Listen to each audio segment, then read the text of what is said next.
কোনো রকম কাঠের ডাই ছাড়াই এরকম একটা ডিজাইন কিন্তু আপনিও তৈরি করতে পারবেন। কিভাবে তৈরি করবেন সেটাই আজকে শেয়ার করব। এর জন্য এরকম একটা বড় সাইজের আলু কেটে নিতে হবে। এরপর একটা কাগজের উপর এরকম একটা ডিজাইন আর্ট করে সেটা হচ্ছে আলুর উপর বসিয়ে দিতে হবে। আর এই ক্ষেত্রে যদি আলুটা একটু হালকা ভেজা থাকে তাহলে কিন্তু কাগজটা রাখার সাথে সাথে এটা লেগে যাবে। তখন একটা সাইন পেনের সাহায্যে এইভাবে করে আবার আর্ট করে নিতে হবে। আর এভাবে আর্ট করার ফলে কিন্তু ডিজাইনটা আবার হচ্ছে সাফ হয়ে যাবে। যখন হচ্ছে কাগজটা উপরে তুলে ফেলবেন দেখবেন যে নিচে একটা ডিজাইন আবার হচ্ছে সাফ হয়ে গিয়েছে। তো এইভাবে একটা সহজ পদ্ধতি সাফ দেওয়ার। আবার কেউ চাইলে কিন্তু কাগজের ডিজাইনটা কেটে তারপর বসিয়েও হচ্ছে সাফ দেওয়া যায়। আসলে সাফ দেওয়ার বিভিন্ন পদ্ধতি রয়েছে, আপনার কাছে যেটা সুবিধা মনে হয় আপনি সেভাবেই দিতে পারেন। আর যদি আপনি ফ্রি হ্যান্ডে আঁকতে পারেন তাহলে তো কোনো কথাই নেই। আর যেহেতু আলুটা একটু ভেজা টাইপের হয় এজন্য এখানে একটু কলম দিয়ে বা হচ্ছে সাইন পেন দিয়ে আর্ট করতে একটু অসুবিধা হতে পারে, বাট কয়েকবার ট্রাই করার পরে কিন্তু কালিটা বসে যাবে, কোনো সমস্যা নেই। আর এখন আমি কাটার জন্য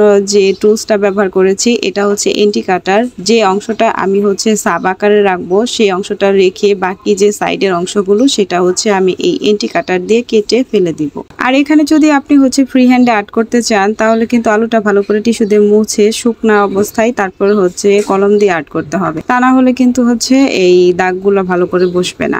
আর এভাবে আর্ট করার পর আমি হচ্ছে পুরোটাই কেটে নিব এন্টি কাটার দিয়ে। এই টুলসটা সম্পর্কে অনেকেই জানতে চান যে বিভিন্ন ধরনের ক্রাফট মেটেরিয়াল পাওয়া যায়, এরকম দোকানে কিন্তু এরকম এন্টি কাটার সহজেই কিনতে পাওয়া যায়। আর দাম হচ্ছে 100 থেকে 120 টাকা নিতে পারে, আপনাদের সুবিধা মতো আপনারা কিনতে পারেন। আমার কাছে মনে হয় যে ছুরির থেকে এই এন্টি কাটার গুলা দিয়ে কাটলে ডিজাইনটা অনেক বেশি ভালো হয়, একদম কাঠের মতোই ডিজাইন হয়ে যায়। আসলে প্রতিটা জিনিসেরই একটা কাজ করার জন্য নির্দিষ্ট কিছু টুলস থাকে যেটা দিয়ে হচ্ছে করলে আপনি ভালো ডিজাইন পেতে পারেন। আর এই যে আমার পুরো অংশটা কাটার পর এরকম একটা ডিজাইন চলে এসেছে কাটার পর।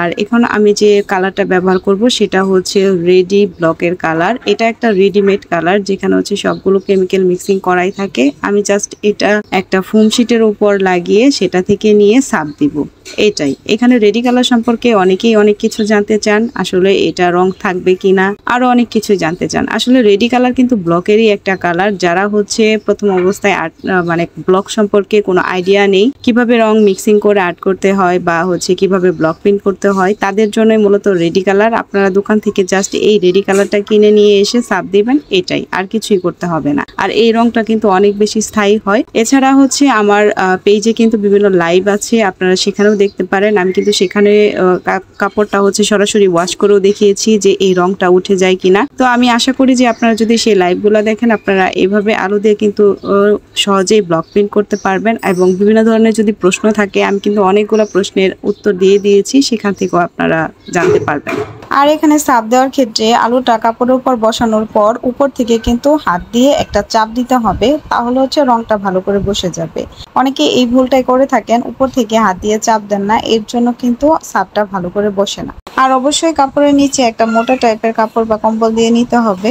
আর সবশেষে একটা কথা বলবো যে অনেকেই বলতে পারেন যে আপু এত কষ্ট করার দরকার কি, বাজার থেকে কাঠের ডাইস কিনে এনে চাপ দিলেই তো হয়। আসলে অনেকেই কিন্তু হাতের কাছে ডাইস পান না, আবার অনেকেই মন মতো ডিজাইনের ডাইস খুঁজে পান না। তো তাদের জন্য আমার এই ব্লগটি আমি জাস্ট একটি পদ্ধতি দেখিয়েছি, আপনারা চাইলে এভাবেও করে নিতে পারেন। আশা করি আমার এই ব্লগটি আপনাদের কাছে ভালো লেগেছে। সবাই ভালো থাকবেন, আল্লাহ হাফেজ।